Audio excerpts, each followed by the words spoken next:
Vamos ouvir a palavra do Senhor, que se encontra em 1 Samuel, capítulo 17, versículo 45 ao 47. Então disse Davi ao filisteu: Tu vens a mim com uma espada e com uma lança e com um escudo, mas eu vou a ti em nome do Senhor dos Exércitos, o Deus dos exércitos de Israel, a quem tu desafiastes.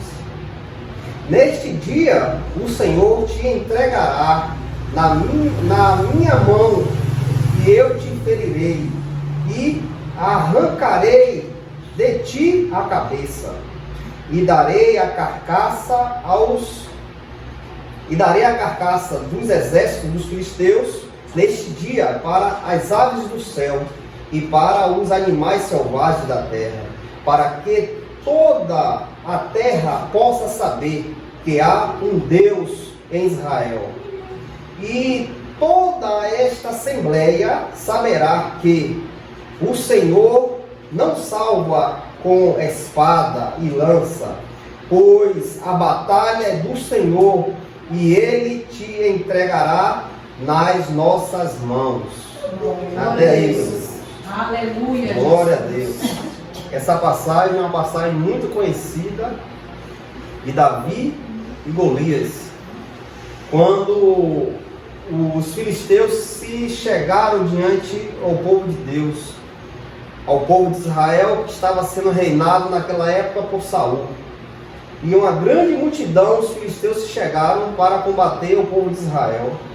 E ali, entre o povo de Israel, o exército de Israel e o povo filisteu, tinha um grande vale. E ali, no momento, desce um homem que, de diante dos outros, era muito diferente. Era um homem que não era igual a um homem comum. Era um homem que foi forjado na guerra desde pequeno. Aquele homem batalhava, aquele homem lutava desde criança, aprendeu as artes da guerra, e a palavra diz que aquele homem era muito grande, era comparado com um gigante. A altura dele era 6 côvados e 1 palmo. 6 côvados é da ponta do dedo à ponta do cotovelo. A palavra diz que ele tinha 6 côvados e 1 palmo. Então aquele homem, diante de um homem normal, era algo sobrenatural. Era algo que assustava. Porque aqueles homens dessa estatura não era visto muito assim. Então este homem se achega diante ao exército de Deus, ao exército de Israel, e começa a afrontar aquele povo. Traga um homem para lutar comigo. Se vocês me ganharem e me matarem, nós, filisteus, vamos servir ao povo de Israel. Mas se eu matar o seu soldado, vencê-lo, vocês vão servir aos filisteus. E ali a palavra diz que dia e noite aquele homem afrontava. Aquele homem falava, amaldiçoava o povo de Israel. E a palavra nos diz que Davi estava em casa, e o pai de Davi chama ele: olha, seus 3 irmãos estão na guerra, vá levar alimento para eles. E a palavra diz que Davi pega o alimento e leva para os seus irmãos, que estavam na guerra. E naquele momento que Davi se achega ali e está conversando com seus irmãos, aquele homem se pôs diante do exército de Israel e começou a blasfemar, começou a amaldiçoar aquele povo, começou a afrontar. E a palavra diz que Davi sente aquilo no coração. Davi sente aquele afronto daquele homem. O Espírito de Deus começa a mover Davi. E Davi pergunta: o que o rei dará se esse homem for derrotado? E aqueles homens que estavam ali com Davi dizem: olha, ele dará ouro, dará prata e entregará a mão da sua filha. E este que ganhar, a sua família será isenta de impostos. E Davi olha para aquele homem e diz: eu irei contra este homem. Mas aquele povo ficou todo mundo abismado. Você, um jovem, Você que não é apto na guerra, você que é um pastor de ovelhas, como você pode lutar contra um homem daquele? Pois o povo nenhum se colocou diante deste homem, porque tem medo, ficaram com medo. Mas Davi disse que eu irei lutar contra ele. E a palavra diz que Davi é levado até Saul. E Saul diz, você vai lutar contra ele? E ali Davi diz, ele não está afrontando ao povo de Israel, ao povo de Deus? Este homem afronta o próprio Deus. Glória. E eu irei contra ele. E a palavra nos diz que Saul tira sua armadura, coloca em Davi, coloca o capacete, mas aquela armadura era grande para Davi, porque a estatura de Davi era um jovem. Então não ficou tão bom para se movimentar, para lutar. E Davi retira aquela armadura, pega o seu cajado, pega uma funda, que era comparado com um badog de hoje em dia, pega 3 pedrinhas ali que estavam ali próximo ao ribeiro, coloca em seu alforje e vai de encontro àquele homem. Mas para os homens que estavam ali, era um jovem indo em encontro a um gigante. Mas para quem estava com os olhos espirituais abertos, o Espírito de Deus estava sobre aquele homem. O Espírito de Deus movia aquele homem. Aleluia, Jesus. Movia aquele jovem a combater um grande problema que se colocou ali diante dele. Uma grande muralha. E aquele homem se colocou diante do Senhor, confiou no Senhor e se lançou. E a palavra diz que antes disso, ele no campo ali, pastando, levando suas ovelhas para o campo, a palavra diz que um leão, um urso, veio sobre aquelas ovelhas. E daí, e levou uma daquelas ovelhas. E a palavra diz que Davi foi de encontro àquele leão e tomou aquela ovelha da boca do leão.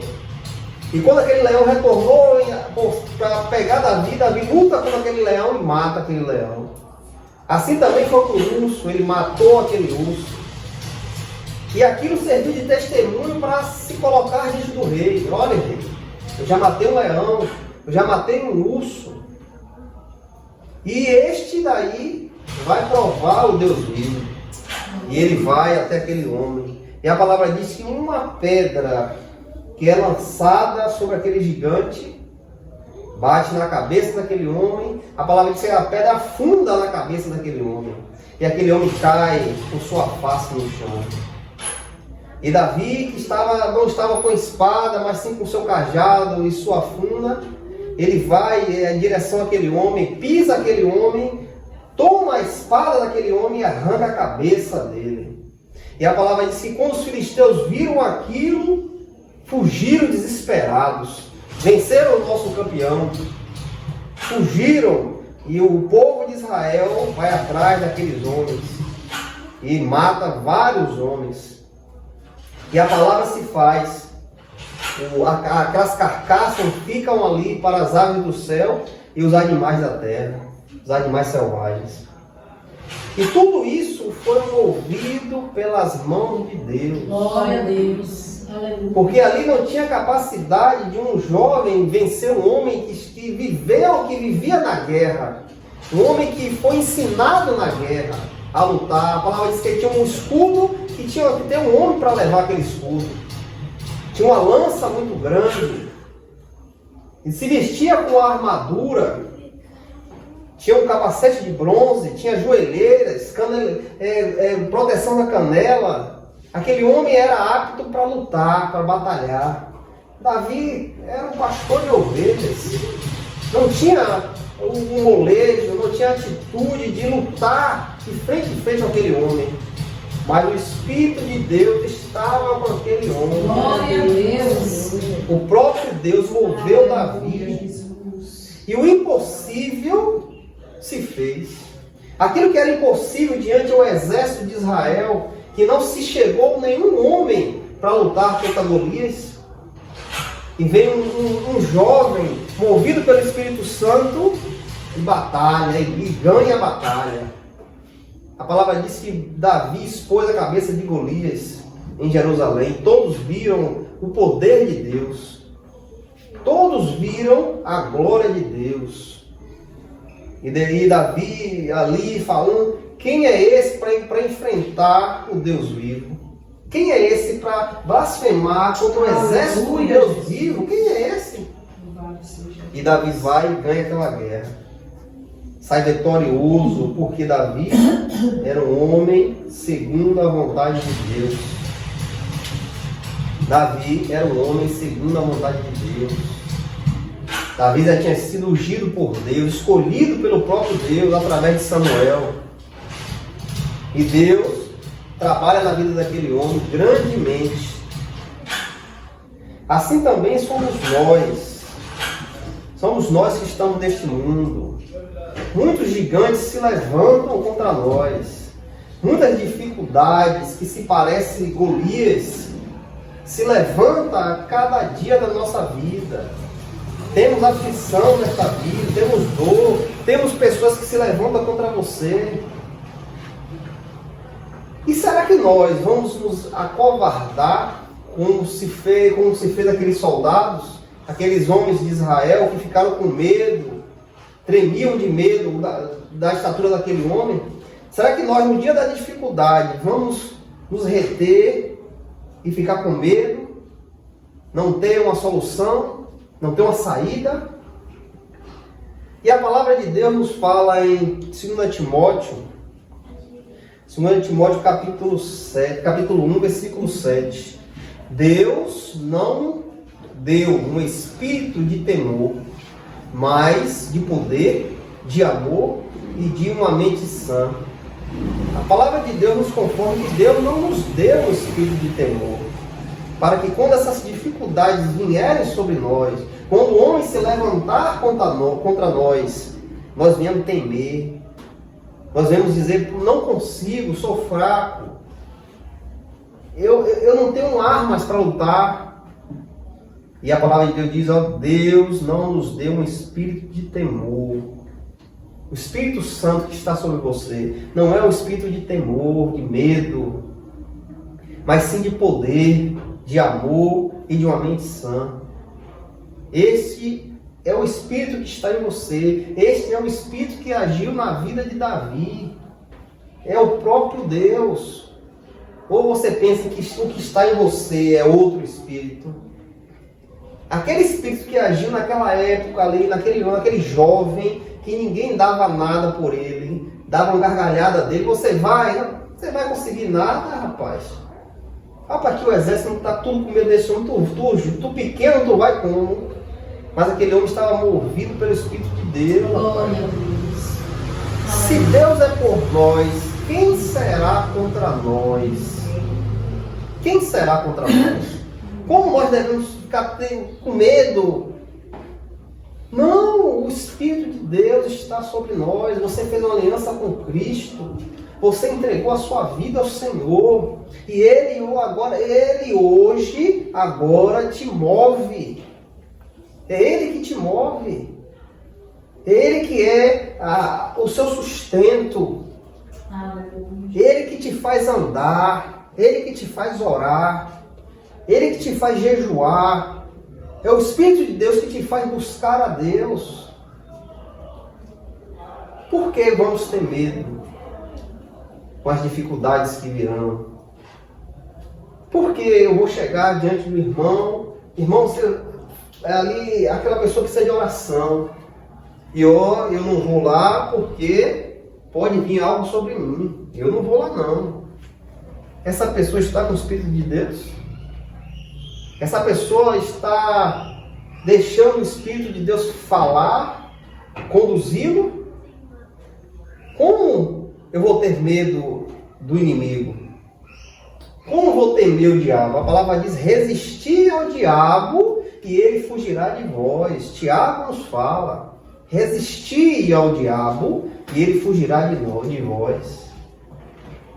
E antes ele fala, chegai-vos a Deus. Aleluia, Jesus.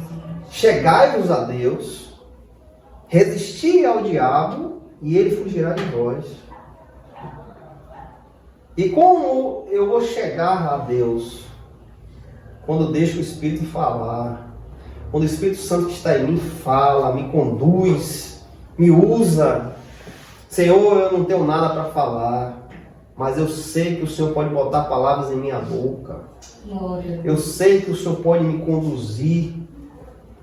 Eu sei, Pai, que o Senhor pode fazer acontecer. Senhor, eu não tenho poder em minha mão, não tenho nada em minha mão. Mas eu sei, se eu tiver a oportunidade de colocar minhas mãos sobre aquele enfermo, o Senhor pode me usar e curar aquele enfermo.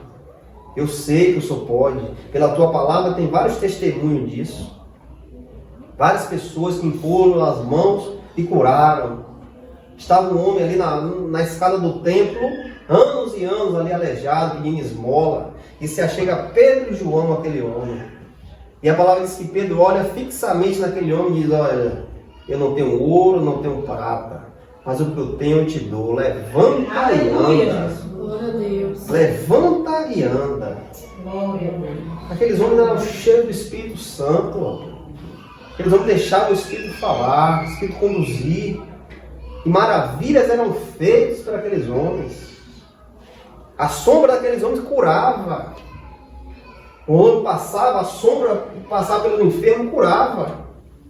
Que o Espírito estava ali manando aquela vida daquele homem, conduzindo.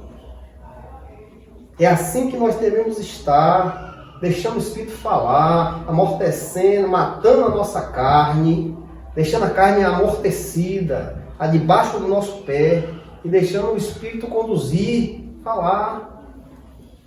A nossa família tem muitas pessoas que estão perdidas,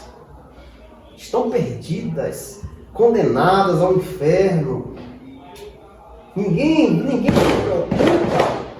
se preocupa porque isso não tem como ver. Nós só temos testemunho da palavra, não tem como você ver, você mostrar, ó o inferno aqui, ó para que onde você vai. Não tem como mostrar. Isso é para quem crê. Então muitos da nossa família, muitos conhecidos, muitos amigos, estão caminhando a passos largos ao inferno. Condenados, a palavra de Deus fala: aquele que crê está salvo, mas aquele que não crê já está condenado. Não tem conversinha não tem jeitinho não. E nós, que conhecemos a Cristo, temos o Espírito Santo de Deus, não vamos testemunhar as coisas de Deus para essas pessoas? Não vamos tentar conduzir essas pessoas a Cristo? Só o teu testemunho fala. Só o teu proceder no teu trabalho, na rua, no meio dos seus amigos, só o teu proceder fala por você. A palavra de Deus diz que a mulher que é santa santifica a sua casa. E pela a sujeição da mulher ao marido, Pedro fala: sujeitai-vos, mulheres, aos vossos maridos. Porque se ele não é um homem que acredita na palavra, pela sua sujeição a ele, pela sua santidade, você vai ver o seu marido sem dar uma palavra. Sem precisar tu dar uma palavra. Pelo seu proceder. Olha como é importante o testemunho. Você mostrar o que Deus fez em sua vida. E haver uma transformação. E essa transformação é vista. Pedro diz: sujeitai-vos ao seu marido. Porque se ele não obedece a palavra, pela sua obediência a ele, você ganhará ele sem dar uma palavra. Sem precisar falar nada. O testemunho é muito importante. E devemos testemunhar o que Jesus fez em nossa vida. Devemos expor isso para que todos vejam. Aquele momento ali que Davi se colocou: eu vou lá, eu vou lutar. Aquilo serviu de testemunho para aquele povo. E aqui aquele ato que Davi fez, movido pelo Espírito Santo, moveu aquele povo. E quando Davi mata Golias, o povo cai para cima dos filisteus. Porque ficaram fortificados pelo testemunho de um jovem matar um homem daquele jeito. Um homem que todos estavam com medo. Cadê? Não tem ninguém para lutar contra mim, não é? Cadê? Bora! Aparece um. Dia e noite ele afrontava o povo de Deus.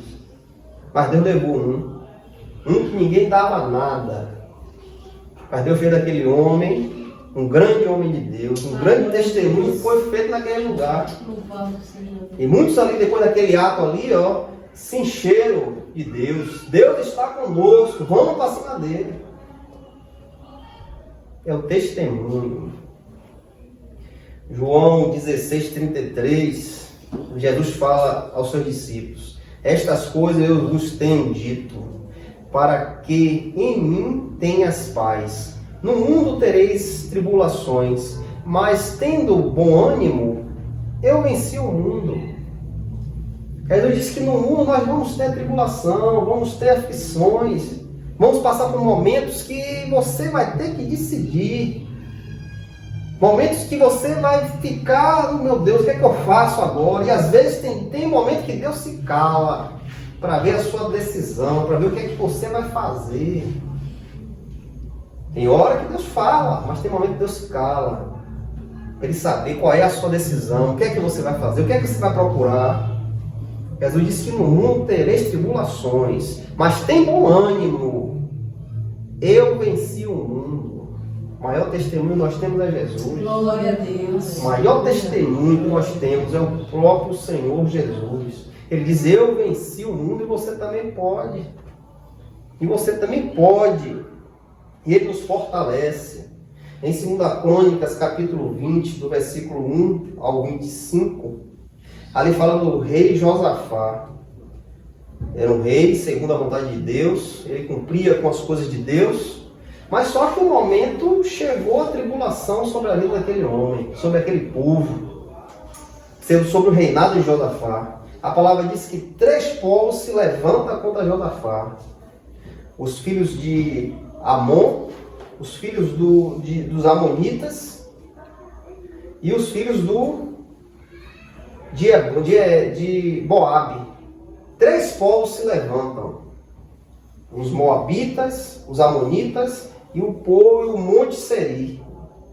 O povo do Monte Seri se levanta contra Josafá. E Josafá se vê em uma situação que ele nunca esperava. Não tinha saída. O exército podia lutar, mas ia ser eliminado. Mas Josafá se coloca diante de Deus. Essa é a importância de você estar com Deus. Nesse momento da aflição, Josafá chama Judá e Jerusalém, reúne todo o povo, vamos jejuar, vamos clamar a Deus.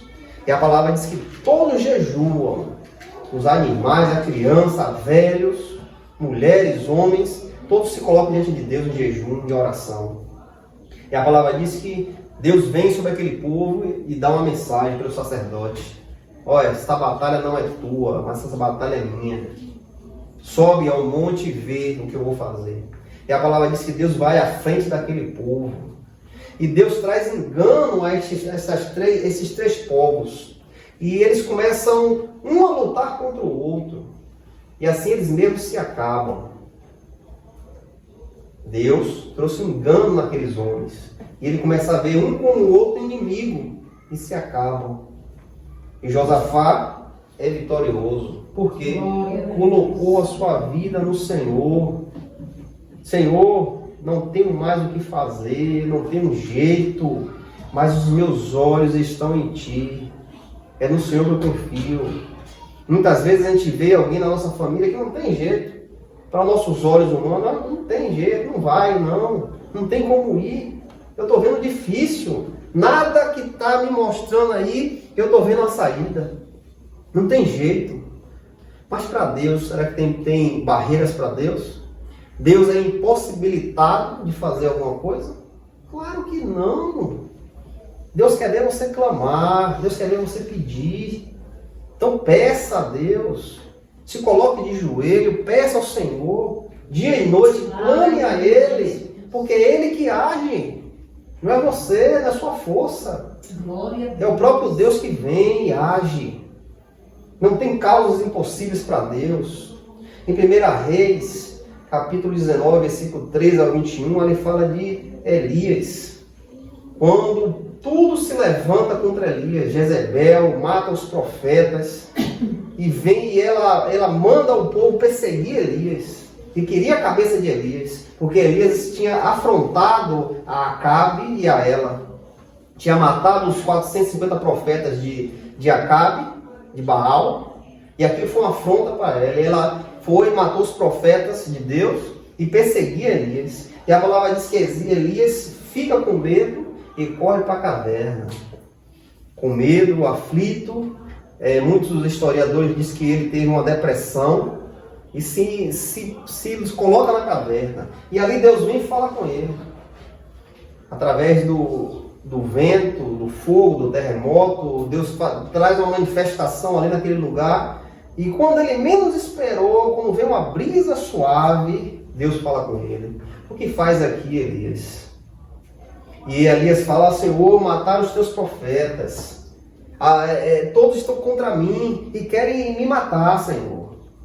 E o Senhor diz: Elias, ainda existe 7.000 joelhos que não se dobraram a Baal e não beijaram em sua face. Ainda existe, Elias, 7.000 joelhos. Você não está sozinho. Existe 7.000 joelhos que não dobraram o seu joelho nem beijaram a face de Baal. E aquilo ali fortalece Elias para Elias voltar para a sua caminhada, para fazer a vontade de Deus.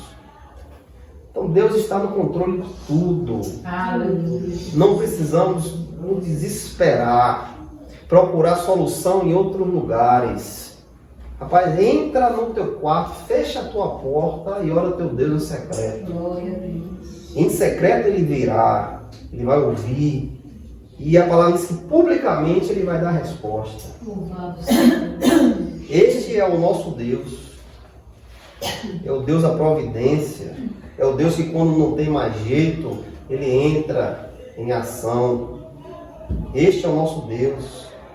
Em Isaías 10, Isaías 41, 10, a palavra de Deus aqui nos diz: não temas tu, porque eu estou contigo. Não estejas aterrorizado, porque eu sou o teu Deus. Eu te fortalecerei sim, eu te ajudarei sim, eu te sustentarei com a mão direita da minha justiça. Eis que todos eles que estavam enfurecidos contra ti serão envergonhados e confundidos. Eles serão como nada, e aquele que luta contra ti perecerão. Tu os buscarás e não encontrarás. Precisamente aquele que luta contra ti, aquele que guerreia contra ti, serão como nada e como coisa nenhuma, porque eu, o Senhor teu Deus, te guardarei. Tua mão direita dizem-te: não temas, eu te ajudarei. Não temas tu, verme Jacó, e vós, homens de Israel, eu te ajudarei, diz o Senhor, e teu Redentor, o Santo de Israel. Eis que eu farei de ti uma nova e afiado instrumento, e derrubarei tanto dentes, tu derrubarás os montes e as rebaixarás, e tomarás as colinas como palha dos cereais. O Senhor nos diz: não temas, não temas, Ele é conosco, Ele nos guarda, Ele é o Deus vivo, é o Deus que nos fortalece, nos direciona, nos coloca no caminho certo. Muitas vezes que você até nem pode dizer: meu Deus, o que é que eu estou fazendo? Eu não sei o que eu estou fazendo, mas Deus sabe de tudo. Tudo coopera para o bem daqueles que amam a Deus. Tudo está no controle. O próprio Deus diz: não temas. Em 2 Timóteo, capítulo 2, 15, Paulo fala a Timóteo: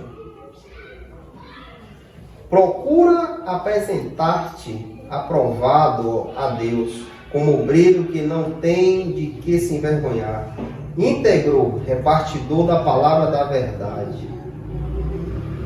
É isso que devemos buscar. Se apresentar provado a Deus. Estar digno aos olhos de Deus. E como nós vamos estar dignos aos olhos de Deus? Quando obedecemos a sua palavra. Quando guardamos a sua palavra. Quando vivemos a sua palavra. Quando a palavra é a nossa direção. A palavra de Deus é a nossa direção. Quando guardamos no nosso coração e vivemos. O apóstolo Tiago diz, rapaz, não seja um homem que se chega diante do espelho, contempla a sua face, mas quando ele sai diante do espelho, ele esquece de como ele é. Tiago diz, cuidado, não seja assim. Você se olhou no espelho, você viu como você é no espelho, mas quando você saiu, você já esquece de como você é. Tiago diz, não seja assim. Procure praticar a palavra, ouça a palavra, pratique a palavra na sua vida, no seu trabalho, no convívio dos seus amigos, na própria igreja. Pratique a palavra. Não seja uma pessoa que ouve e dispensa a palavra. Como a gente diz, entra no ouvido e sai no outro. Não, pratique, seja praticante da palavra. Em nome de Jesus, que essa mensagem fique no coração dos irmãos. Em nome de Jesus.